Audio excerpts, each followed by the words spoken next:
अस्सलामुअलैकुम, मैं हूं ग़ुलाम मुस्तफ़ा। फ़र्स्ट ऑफ़ ऑल आप सब लोगों से माज़रत, बहुत देर के बाद दोबारा अपने चैनल पे आया हूं एक अच्छी सी वीडियो लेकर, क्योंकि कुछ ज़ाती मसरूफ़ियात की वजह से मैं कंटिन्यू नहीं कर सका, तो इस वजह से थोड़ा ब्रेक लिया। तो आज इस वीडियो में मैं आपको विज़िट वीज़ा के बारे में कुछ इन्फॉर्मेशन दूंगा, क्योंकि विज़िट वीज़ा पहले मल्टीपल होता था, अभी सिंगल हो गया है या मल्टीपल हो गया, इसके बारे में डिटेल बताऊंगा। पहले हम इसमें सेलेक्ट करते थे डेज़ कितने चाहिए और 1 ईयर का चाहिए, कहाँ से लगवाना, ये सारी चीज़ें चेंज हो गई हैं। मैंने एक वीज़ा अप्लाई किया था लास्ट वीक, अभी वो निकला, उसके बाद मैंने अपॉइंटमेंट लेके उसको सबमिट करवाया, अभी वो वीज़ा मिल गया है। तो ये सारा एक्सपीरियंस, सारी डिटेल आज मैं आपके साथ अभी शेयर करता हूँ। पहले नंबर पे तो यहाँ पर जब आप लॉगिन होकर वीज़ा अप्लाई करते हैं तो यहाँ पर आपने अपनी फैमिली के नेम ऐड करने होते हैं। तो यहाँ पर जब ऐड पे क्लिक करेंगे तो ये फॉर्म पहले की तरह है। अगर मैं यहाँ पर सिलेक्ट कर लेता हूँ पाकिस्तानी नेशनैलिटी, तो यहाँ पर आपने सेम पहले की तरह अपने पासपोर्ट के मुताबिक नाम फिल करने, डेट ऑफ बर्थ, और उसके अलावा आपने यहाँ उसकी जो भी डिटेल है वो पूरी देनी है, और यहाँ पर पासपोर्ट की इन्फॉर्मेशन देनी है। और यहाँ पर पहले ये होता था कि यहाँ से आप सिलेक्ट करते थे कि कितने दिनों का होना चाहिए। यहाँ पर सिर्फ लिखा वीज़ा इन्फॉर्मेशन, यहाँ लिखा हुआ कमिंग प्लेस, आप कहाँ से आ रहे हैं। तो मैं यहाँ सेलेक्ट करके इस्लामाबाद सेलेक्ट कर लेता हूँ, या कराची, यहाँ से भी आपने लगवाना, मैं इस्लामाबाद सेलेक्ट कर लेता हूँ। सिर्फ आपने ये सिलेक्ट करना है। इसके पहले ये होता था कि मल्टीपल है या सिंगल है, 90 डेज़ का चाहिए आपको या 360 का चाहिए या जो भी चाहिए, अभी कुछ नहीं है। यहाँ पर ये लिखा हुआ है कि validity of visa, number of entry and duration of stay will be determined when visa application process in the relevant Saudi embassy। यानी कि अभी वीज़ा आपका निकल आएगा, आपको नहीं पता कि वो सिंगल लगेगा, मल्टीपल लगेगा, कितने दिन का लगेगा, 30 डेज़ स्टे करना होगा आपको या 90 डेज़ करना स्टे होगा। तो ये वो जब आप सबमिट करवा देंगे वहाँ से डिपेंड करेगा। तो यहाँ पर जब अप्लाई कर देंगे उसके बाद आपके पास कुछ इस तरह के फॉर्म आ जाएंगे। मैं आपको बताता हूँ, मैंने यहाँ से अप्लाई किया। अप्लाई करने के बाद ये मेरी तलब थी, यहाँ पर ये लिखा हुआ है पूरी डिटेल। यहाँ पर मैंने पासपोर्ट ऐड कर दिए। यहाँ पहले लिखा होता था 90 डेज़ और 360 डेज़, यानी कि आप कितना रुक सकेंगे, साल का है या मल्टीपल है या सिंगल एंट्री है। अभी ये चीज़ नहीं है, सिर्फ इस तरह का फॉर्म निकल आएगा। इसके बाद आपने इसको गुरफ़ा तजारिया करवाना अपनी कंपनी से। गुरफ़ा तजारिया करने के बाद जब आपका गुरफ़ा तजारिया हो जाएगा तो फिर आपका यहाँ पर शो होना शुरू हो जाएगा, जैसे ये लिखा हुआ गुरफ़ा तैयारिया। ये अभी 12 को किया था, इनका वीज़ा लेट आया।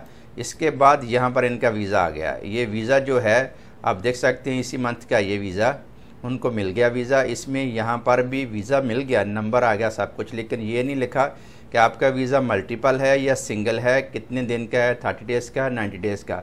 तो जब अपॉइंटमेंट लेके तशहीर में जाके पूरे डॉक्यूमेंट्स जमा करवा देंगे तो वो 3 से 5 दिन के अंदर आपको वीज़ा का ईमेल या मैसेज आ जाएगा। तो फिर ऑनलाइन जब आप चेक करेंगे, जो आपको मैंने तरीका पहले बताया था दूसरी वीडियो में, तो वहाँ से ये वीज़ा निकलेगा। ये देखेंगे आज की डेट है, आज डेट 16 है, तो ये 16 आज की डेट का वीज़ा निकला हुआ है। यहाँ पर इस तरह कुछ लिखा आएगा कि वीज़ा जो वैलिड फ्रॉम इस डेट से इस डेट तक, यानी कि ये 3 महीने का टाइम होता है, इसके अंदर आपने ट्रैवल करना है। यानी आज वीज़ा ये मिला है, 3 महीने 90 दिन का टाइम दिया उन्होंने। 14 अक्टूबर से पहले आपने ट्रैवल करना, एंटर होना सऊदी अरब में। यहाँ पर उन्होंने ख़ुद देखा कि आपका जो वीज़ा है वो 90 डेज़ का है, आप वहाँ पर स्टे कर सकते हैं सिर्फ 90 डेज़ 1 एंट्री में। और यहाँ पर ये लिखा हुआ सिंगल एंट्री, वहाँ से आपने कुछ नहीं चूज़ किया, मल्टी चाहिए, सिंगल चाहिए, वो ख़ुद ही डिसाइड करके आपको देंगे। तो अपनी सिंगल एंट्री आपकी है। एक दफ़ा सऊदी अरब में आ गए तो दोबारा चले गए तो दोबारा एंटर नहीं हो सकते, ये उन्होंने ख़ुद डिसाइड करके देना है। और 1 टाइम आप रुकोगे तो 90 डेज़ का आप स्टे कर सकते हैं। इसके बाद यहाँ पर ये पूरी डिटेल वीज़ा का पेपर निकल आया है।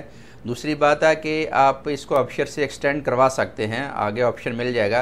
लेकिन अगर आप पहले सिंगल एंट्री की है 90 डेज़ की, तो 90 डेज़ पर आप इसको एक्सटेंड कर सकते हैं। जो पुराना तरीका था ना, आज से कोई 2-3 साल पहले की बात है, तो एक सिंगल सिर्फ होता था, मल्टीपल उस वक्त नहीं होता था।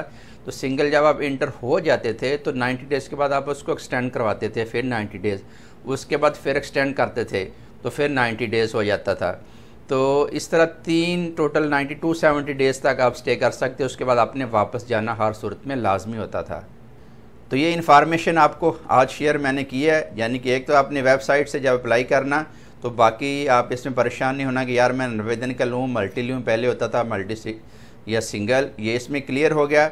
दूसरी बात, आपको पेपर मिल जाएगा इस तरह का, उसमें नहीं लिखा होगा, फिर आपको वीज़ा मिल जाएगा, उस पर भी नहीं लिखा होगा। तो जब आप सबमिट करवाओगे तो फिर डिपेंड करता है एम्बेसी के ऊपर, आपको वो 30 डेज़ का देता है या 90 डेज़ का देता है, सिंगल एंट्री देता है या मल्टीपल एंट्री देता है।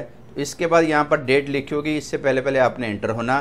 तो इसके बाद अफशर से ये रिन्यू होगा, अभी अफशर से एक्सटेंड होगा, लेकिन एक्सटेंड कितना होगा? अगर 90 डेज़ का मिला है तो आगे 90 डेज़ आप एक्सटेंड कर सकेंगे, उसके बाद फिर एक्सटेंड करेंगे, यानी कि 2 दफ़ा आप एक्सटेंड कर सकेंगे। तो टोटल 270 डेज़ रुकेंगे, उसके बाद आपने एग्ज़िट होना है। लेकिन पहले की तरह नहीं आप एग्ज़िट कर चल जाते थे फिर दोबारा आ जाते थे, ये सिंगल ही अभी है।